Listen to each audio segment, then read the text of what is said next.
Hello friend, good morning. आप सभी को एमजी ज्ञान एकेडमी में स्वागत है।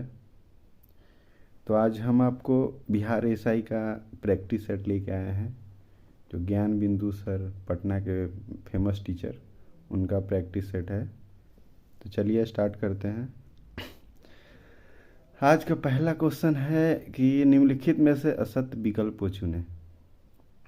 पहला है उपाध्यक्ष, नीति आयोग का उपाध्यक्ष सुमन कुमार बेरी, सही है।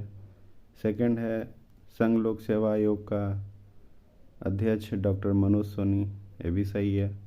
नीति आयोग का सीईओ परमेश्वर अय्यन, ये भी सही है। यानी 22वें विधि आयोग का अध्यक्ष बलवीर सिंह चौहान, जो गलत है। ये जो है 21वें विधि आयोग का अध्यक्ष हैं, और जो 22वें विधि आयोग का अध्यक्ष हैं उनका नाम है ऋतुराज अवस्थी। ठीक है, तो इसका आंसर क्या हो जाएगा? डी। अब सेकंड क्वेश्चन पे चलते हैं। सेकंड है हाल ही में खारची महोत्सव 2022 किस राज्य में आयोजित किया गया? खारची महोत्सव आपको बता दें कि त्रिपुरा में आयोजित किया गया था। चलिए नेक्स्ट क्वेश्चन। निम्नलिखित में से कौन सा युद्धाभ्यास बहुपक्षीय नहीं है? यानी पहला है मिलन, दूसरा है बाल्टोपस, तीसरा है लामितिये, चौथा है खानक्वेस्ट। यानी इसका आंसर हो जाएगा लामितिये, जो युद्धाभ्यास है जो भारत और सेशल के बीच है। यानी तीसरा का आंसर हो गया लामितिये।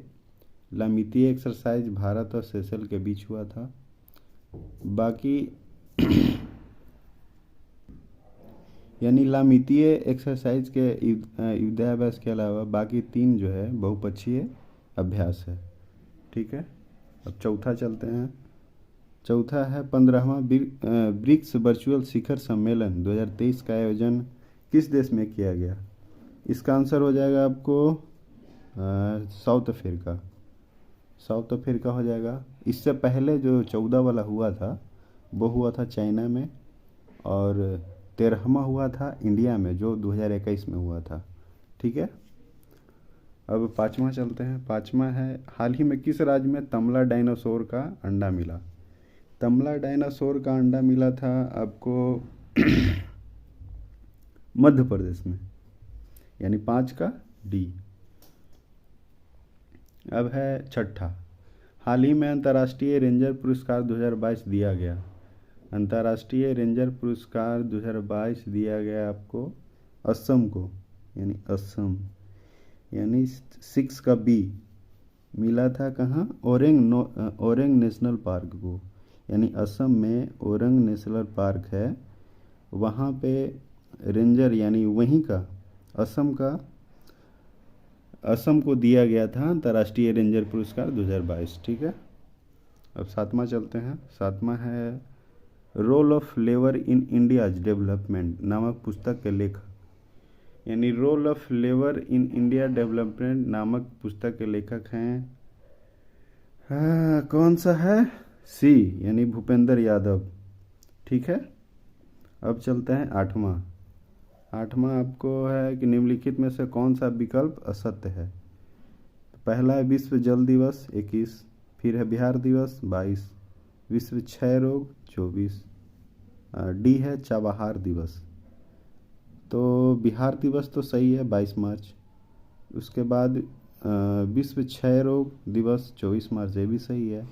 फिर है चाबहार दिवस, ये भी सही है। यानी कहने का मतलब कि फर्स्ट 8 का ए विश्व जल दिवस विश्व जल दिवस है 22 मार्च को, और एक है वन दिवस वो 21 मार्च को है, फिर मौसम दिवस वो 23 मार्च को है। तो इसका आंसर क्या हो जाएगा? विश्व जल दिवस। विश्व जल दिवस 22 मार्च को बनाया जाता है, लेकिन 21 मार्च है, इसे गलत हो जाएगा। उसके बाद चलते हैं 9 में। भारत द्वारा शून्य कार्बन उत्सर्जन का लक्ष्य। तो भारत द्वारा शून्य कार्बन उत्सर्जन का लक्ष्य रखा गया है 2070। 10वां है 36वां राष्ट्रीय खेल 2022 का सर्वश्रेष्ठ महिला खिलाड़ी का खिताब किसको मिला? तो 36वां राष्ट्रीय खेल 2022 कहाँ हुआ था पहले? ये तो हुआ गुजरात में, और इसका उद्घाटन भी किए थे नरेंद्र मोदी। और इसका सटीक आंसर होगा यानी ए, हर्षिका रामचंद्रन। और पुरुष में सर्वश्रेष्ठ मिला था साजन प्रकाश तैराकी में, ठीक है। और सौरजीत जो सबसे कम उम्र की महिला थी, उनको पुरस्कार भी दिया गया था। और पूजा पटेल जो हैं, पूजा पटेल को योगासन में स्वर्ण क्या बोलते हैं, योगासन में स्वर्ण पदक मिला था, ठीक है। अब चलते हैं इग्रामा क्वेश्चन। इग्रामा है आपका कि हाल ही में कौन सा देश हवांग सोंग 17 का सफल परीक्षण किया? एक को गए थे नॉर्थ कोरिया। नॉर्थ कोरिया बोले तो किम जोंग का शहर, जो बहुत ही खूंखार आदमी है। अब चलते हैं 12 आ जाइए। 12 क्वेश्चन है कि पर्यावरण प्रदर्शन सूचकांक 2022 में प्रथम स्थान डेनमार्क को प्राप्त हुआ है, वहीं भारत को कौन सा स्थान प्राप्त हुआ? यानी पर्यावरण प्रदर्शन सूचकांक में प्रथम स्थान कौन सा है? डेनमार्क। और भारत का स्थान 180, यानी 12 का कौन सा हो जाएगा? 12 का बी। अब 13 है नेत्रहीन T20 वर्ल्ड कप के ब्रांड एम्बेसडर। तो नेत्रहीन T20 वर्ल्ड कप के ब्रांड एम्बेसडर हैं युवराज सिंह, ठीक है। और जो अक्षय कुमार हैं, ये उत्तराखंड के ब्रांड एम्बेसडर हैं, ठीक है। आगे चलते हैं 14 पे। 14 है आपको 100% हर घर जल घोषित राज्य, यानी 100% हर घर जल कौन से राज्य में घोषित किया गया? ये आपको गुजरात होगा। आगे चलते हैं 15 क्वेश्चन। 15 में है क्या है? 15 में है कि आरबीआई के अनुसार भारत का सबसे बड़ा मैन्युफैक्चरिंग हब कौन सा राज्य बना? यानी आरबीआई के अनुसार सबसे बड़ा मैन्युफैक्चरिंग हब बना वो गुजरात है। अब 16 चलते हैं। 16 में है कि निम्नलिखित युगों में से किन भौतिक राशियों का समान विमीय सूत्र नहीं है? समान विमीय सूत्र नहीं है किसका? ये आपको हो जाएगा बल एवं दाब का, क्योंकि बल का क्या होता है mL_T-2 और दाब का होता है mL_T-1 और T-2, यानी बल एवं दाब। ये हो जाएगा, ये गलत है, बाकी सब सेम है। अब क्या है? 17 है कोयला का जलना खाली स्थान ऊर्जा को खाली स्थान ऊर्जा में परिवर्तित करता है, यानी कोयला का जलना रासायनिक ऊर्जा को ऊष्मा ऊर्जा में, ठीक है। रासायनिक ऊर्जा को ऊष्मा ऊर्जा में कौन परिवर्तित? कोयला का जलना कहलाता है, ठीक है। अब चलते हैं 18 में। 18 क्या कहता है? 18 कहता है कि निम्नलिखित कथनों पर विचार कीजिए कि समस्थानिकों के रासायनिक गुण भिन्न भिन्न होते हैं। पहला। दूसरा है समभारिक के रासायनिक गुण समान होते हैं, यानी समस्थानिक के रासायनिक गुण भिन्न नहीं होते हैं, समस्थानिक के रासायनिक गुण समान होते हैं, और समभारिक के रासायनिक गुण भिन्न भिन्न होते हैं, यानी कहने का मतलब ये दोनों गलत है। अब 19 में क्या है? 19 है कि निम्नलिखित कथनों पर विचार कीजिए। श्यानता ठोस द्रव तथा गैस का गुण है। दूसरा है एक आदर्श तरल की श्यानता शून्य होती है। तीसरा है ताप बढ़ने पर द्रवों की श्यानता बढ़ जाती है, यानी इसका आंसर आपको हो जाएगा केवल बी। केवल बी होगा, केवल बी होगा, यानी दूसरा आंसर होगा। एक आदर्श तरल की श्यानता शून्य होती है, ठीक है। अब 20वां क्वेश्चन। 20वां क्या है? चलिए 20 है कि अंधेरे कमरे में यदि एक काली और सफ़ेद वस्तु को समान ताप पर गर्म करके रखा जाए तो काली वस्तु अधिक विकिरण उत्सर्जित करेगा। यह नियम किसका है? यह नियम है किरचॉफ का नियम। ठीक है, क्योंकि न्यूटन का शीतलन नियम कहता है, न्यूटन का शीतलन नियम कहता है कि किसी वस्तु में विकिरण द्वारा ऊष्मा क्षय होने की दर और उस वस्तु और वातावरण के तापमान के अंतर के समानुपाती होता है। और स्टीफन का कहता है कि किसी वस्तु की इकाई तल से उत्सर्जित विकिरण ऊर्जा की दर उसके परम ताप T के चतुर्थ घात के समानुपाती होता है। यानी कहने का मतलब कि इसका आंसर क्या होगा? किरचॉफ का नियम। ठीक है। अब 21, किसी खोखले चालक के अंदर विद्युत क्षेत्र का मान क्या होगा? किसी खोखले चालक के अंदर विद्युत क्षेत्र का मान होगा 0। 22वां क्वेश्चन है, पॉजिट्रॉन पर कौन सा आवेश होता है? तो पॉजिट्रॉन पे आपको आवेश होता है धनात्मक। आगे चलते हैं 23 कहता है प्रकाश का रंग निश्चित किया जाता है। प्रकाश का रंग निश्चित किया जाता है किस पे? प्रकाश का रंग होता है निश्चित रंगदर्ज पे। अब 24, सबसे पहला नाभिकीय रिएक्टर किसने बनाया था? तो सबसे पहले नाभिकीय रिएक्टर बनाए थे फर्मी, क्योंकि आइंस्टीन जो है सापेक्षता का नियम दिए और न्यूटन गुरुत्वाकर्षण और रदरफोर्ड हो जो नाभिक का खोज किए। ठीक है, तो इसका आंसर हो जाएगा आपको फर्मी, यानी सबसे पहला नाभिकीय रिएक्टर बनाए थे फर्मी। अब उसके बाद है 25 कहता है कि निम्नलिखित में से कौन प्राथमिक सेल का उदाहरण नहीं है? सबसे पहले जानेंगे कि प्राथमिक सेल होता क्या है। प्राथमिक सेल कहते किसको हैं? प्राथमिक सेल उसको कहते हैं जो केवल एक बार उपयोग किया जाता है। ठीक है, यानी प्राथमिक सेल एक वैसा सेल है जिसको एक बार उपयोग किया जाता है। ठीक है, तो इसका 25 का आंसर क्या हो जाएगा? 25 का हो जाएगा सीसा संचायक सेल, यानी यह एक क्या सेल है? द्वितीयक सेल है। प्राथमिक सेल, इसमें डेनियल सेल है, लेक्लांसे सेल, अब वोल्टेइक सेल। यानी कहने का मतलब कि प्राथमिक सेल ये तीनों है, बाकी ये सीसा संचायक सेल वो द्वितीयक सेल है। द्वितीयक सेल कहने का मतलब कि इसको बार बार क्या बोलते हैं, चार्ज करके यूज कर सकते हैं। जैसे आपको बैटरी, जो इन्वर्टर का बैटरी होता है वो हो गया, उसको बार बार या फिर हाँ उसी को।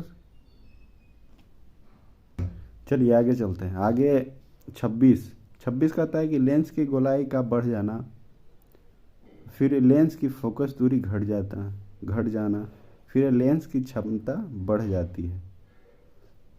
उपर्युक्त कारण संबंधित है। उपर्युक्त कारण किससे संबंधित है? ये आपको हो जाएगा निकट दृष्टि दोष। निकट दृष्टि दोष में लेंस का गोलाई बढ़ जाता है और लेंस का फोकस दूरी घट जाता है और लेंस की क्षमता बढ़ जाती है। यही चीज़ उल्टा होता है दूरदृष्टि दोष में। दूरदृष्टि दोष में क्या होता है कि लेंस की गोलाई घट जाता है और लेंस के फोकस दूरी बढ़ जाता है और लेंस की क्षमता घट जाती है। ये दूरदृष्टि दोष में होता है। ठीक है, अब आगे चलते हैं 27 कहता है कि निम्नलिखित में से किस विधि द्वारा कार्बनिक मिश्रण को अलग किया जाता है? यानी किस विधि द्वारा कार्बनिक मिश्रण को अलग किया जाता है? तो इसका आंसर हो जाएगा आपको भाप आसवन विधि। 28 है, सर्वाधिक इलेक्ट्रॉन बंधुता वाला तत्व। यानी सर्वाधिक इलेक्ट्रॉन बंधुता किसका होता है? ये होता है आपको क्लोरीन का, और इसमें फ्लोरीन का होता है। फ्लोरीन जो है विद्युत ऋणात्मक सर्वाधिक होता है फ्लोरीन का, यानी क्लोरीन में इलेक्ट्रॉन बंधुता ज़्यादा होता है और फ्लोरीन में यह विद्युत ऋणात्मकता ज़्यादा होता है। और ब्रोमीन जो है कमरे के ताप पर द्रव अवस्था में होता है। ठीक है, आगे 29 निम्न में से किन तत्वों के यौगिक में हाइड्रोजन बंधन नहीं पाया जाता है? यानी कौन सा तत्व है जिसमें हाइड्रोजन बंधन नहीं होता है? ये आपको हो जाएगा क्लोरीन। क्लोरीन में हाइड्रोजन बंधन नहीं होता है। अब 30, कपूर में वायु का विलयन उदाहरण है। कपूर में वायु का विलयन उदाहरण है ठोस में गैस का विलयन। ठीक है, अब चलते हैं 31 क्वेश्चन पे। 31 है मिलेराइट अयस्क है। मिलेराइट अयस्क है आपको निकेल का। उसके बाद है 33 कहता है कि मक्खन कोलाइड कब बनता है। यानी मक्खन जो है कोलाइड कब बनता है। ये बनता है जब वसा की गुलिकाएं पानी में छितरे जाते हैं, तब मक्खन की कोलाइड जो है बनता है। यानी जब वसा यानी कहने का मतलब फैट, वसा की गुलिकाएं पानी में जब छितरता है तब बनता है कोलाइड, मक्खन का कोलाइड। ठीक है, आगे चलते हैं 33 पे। 33 कहता है कि टेफ्लॉन का समान नाम क्या है। टेफ्लॉन का समान नाम है पॉलीटेट्रा फ्लूरोएथीन, यानी पॉलीटेट्रा फ्लूरोएथिलीन। टेफ्लॉन का समान नाम हो गया ए। ठीक है, अब 34 कहता है कि डायनामाइट के निर्माण में प्रयुक्त होने वाला रासायनिक पदार्थ क्या है। डायनामाइट के निर्माण में प्रयुक्त होने वाला रासायनिक पदार्थ है आपको हो जाएगा ग्लिसरॉल ट्राइनाइट्रेट, यानी 34 का सी। उसके बाद है 35, यानी 35 कहता है कि निम्न में से कौन सा विकल्प असत्य है, यानी कौन सा गलत है। इसका है आयनिक यौगिक की द्रव्यनांक एवं क्वथनांक निम्न होती है। नहीं, आयनिक यौगिक की द्रव्यनांक एवं क्वथनांक उच्च होती है, यानी यही आंसर हो गया 35 का ए। 36 पे है कि केंद्रक पैतृक लक्षणों की वंशागति में भाग लेता है। यानी केंद्रक जो है पैतृक लक्षणों की वंशागति में भाग लेता है। यह कथन किसका है। यह कथन आपको है स्ट्रॉक्सबर्गर, यानी स्ट्रॉक्सबर्गर का यह कथन है। ठीक है, और एक है डुजार्डिंग जो है, डुजार्डिंग आपको जीवद्रव की खोज किए थे। ओके, और गोल्जी जो है कैमिलो गोल्जी, वो गोल्जी उपकरण का खोज किए थे। कहने का मतलब कि ये जो है कैमिलो गोल्जी ये खोज किए थे गोल्जी उपकरण का, और डुजार्डिंग जो है डुजार्डिंग किए थे जीवद्रव का। ओके, अब 37 कहता है कि किस जिम्नोस्पर्म समूह के पौधे से सेंड्रस तेल निकलता है। सेंड्रस तेल आपको निकलता है देवदार के पेड़ से। ठीक है, और चीड़ का पेड़ से निकलता है, ये निकलता है तारपीन का तेल। ठीक है, अब चलते हैं 38 कहता है कि अंगूर में किस प्रकार का अपस्थानिक जड़ पाया जाता है। यानी अंगूर में किस प्रकार का अपस्थानिक जड़ पाया जाता है। ये जड़ पाया जाता है मणिकाम्य जड़, यानी कहने का मतलब इसका आंसर हो जाएगा 4। अब है पुष्प का सहायक अंग है। पुष्प का सहायक अंग है दलपुंज। ठीक है, और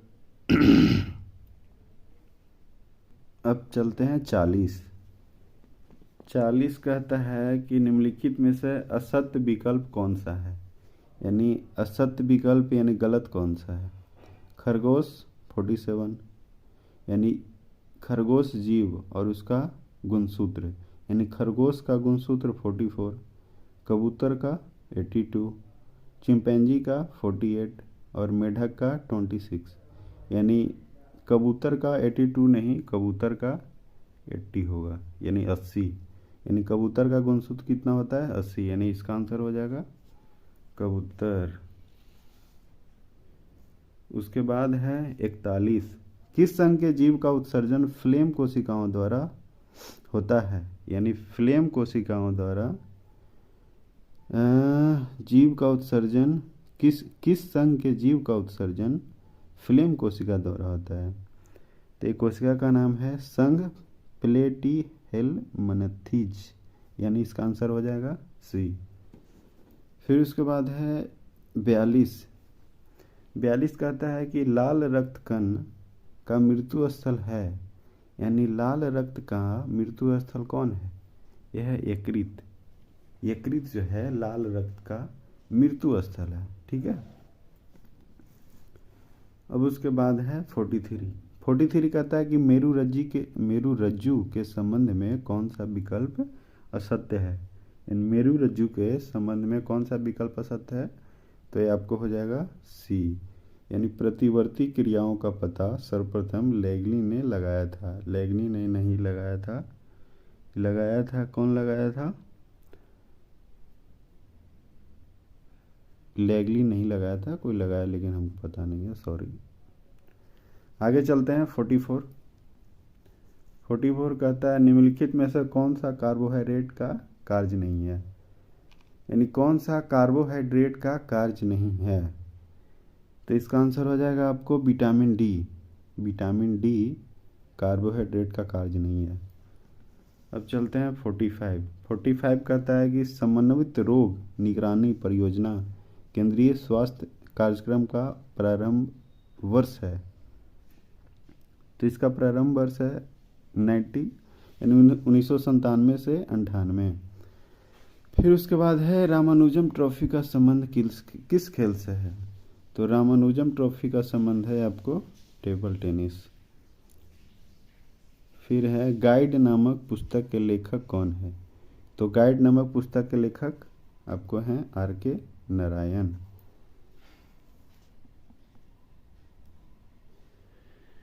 उसके बाद कहता है 48। राष्ट्रीय आय निकालने के लिए NNP में किसे घटाया जाता है? यानी राष्ट्रीय आय निकालने के लिए NNP में किसे घटाया जाता है? तो इसका आंसर हो जाएगा अप्रत्यक्ष कर। फिर कहता है हवाला क्या है? हवाला है विदेशी मुद्रा का अवैध कारोबार। अब चलते हैं 50 क्वेश्चन, यानी आज का लास्ट क्वेश्चन। देश के सभी गांवों में वित्तीय सेवाएं उपलब्ध कराने के उद्देश्य से गठित समिति है। तो इसका आंसर हो जाएगा आपको उषा थोराट समिति, यानी 50 का क्या हो जाएगा? डी, उषा थोराट समिति। तो आज के लिए इतना ही। इसके बाद 50 के बाद 50 क्वेश्चन कल आपको इसी टाइम में कल मिलेगा। तो आज के लिए इतना ही। Thank you. जय हिंद, जय भारत, जय बिहार।